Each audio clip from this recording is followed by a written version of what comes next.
আপোনাৰ সন্তানে পঢ়িব নিবিচাৰে নেকি নাইবা পঢ়াৰ পিছতো একেবাৰে মনত নৰয় নেকি তেন্তে এই ভিডিঅ'টো আপোনালোকৰ বাবে হেল্ল' ভিউয়াৰ্স স্বাগতম জনাইছো মই মোৰ অন্য এটা ভিডিঅ'লৈ আজিৰ ভিডিঅ'টো বিশেষকৈ সেই সকল পিতৃ মাতৃৰ বাবে যিসকলে সদায় চিন্তিত হৈ থাকে যে মোৰ ল'ৰা ছোৱালী পঢ়াত একেবাৰে বেয়া নাইবা কিতাপ পঢ়াৰ প্ৰতি একেবাৰে আগ্ৰহী নাই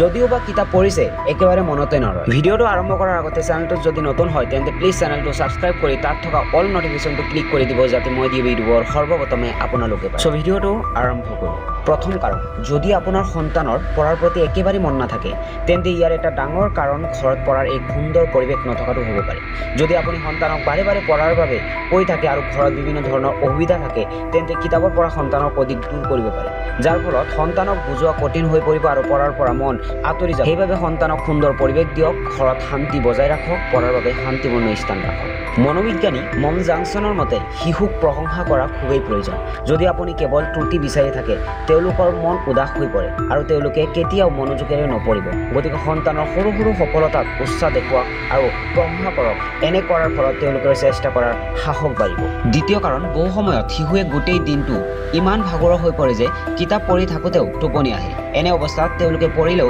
একো মনত নাথাকে বা বুজি নাপায় এনে পৰিস্থিতিত তেওঁলোকে অধ্যয়নৰ প্ৰতি আমনি পাবলৈ আৰম্ভ কৰে গতিকে শিশুৱে যাতে কমেও 6 পৰা 8 ঘণ্টা টোপনি সম্পূৰ্ণ কৰে তাৰ প্ৰতি নজৰ দিয়ক এনেদৰে অধ্যয়নৰ সময়ত তেওঁলোকৰ মগজু সক্ৰিয় হৈ থাকিব আৰু তেওঁলোকে জ্ঞান উপভোগ কৰিবলৈ সক্ষম হ'ব তৃতীয় কাৰণ শিশুক পঢ়াৰ বাবে চাপ দিয়াৰ সলনি অনুপ্ৰাণিত কৰাৰ প্ৰয়োজন যদি আপুনি সন্তানক প্ৰতিটো সময়তে পঢ়াৰ বাবে চাপ দিয়ে তেন্তে ইয়াৰ নকাৰাত্মক প্ৰভাৱ পৰিব যদি শিশুৰ ওপৰত অত্যাধিক চাপ দিয়ে তেতিয়া এয়া পঢ়াৰ প্ৰতি অনীহাৰ এটা কাৰণ হ'ব পাৰে সন্তানৰ পঢ়াক লৈ শিক্ষকৰ সৈতে আলোচনা কৰক আৰু সন্তানক পঢ়াৰ প্ৰতি আকৰ্ষিত কৰিবলৈ নতুন পদ্ধতি অৱলম্বন কৰক উল্লেখযোগ্য যে হাঁহি ধেমালি কৰি শিশুক সহজে কঠিন বস্তু শিকাব পাৰে আৰু তেওঁলোকৰ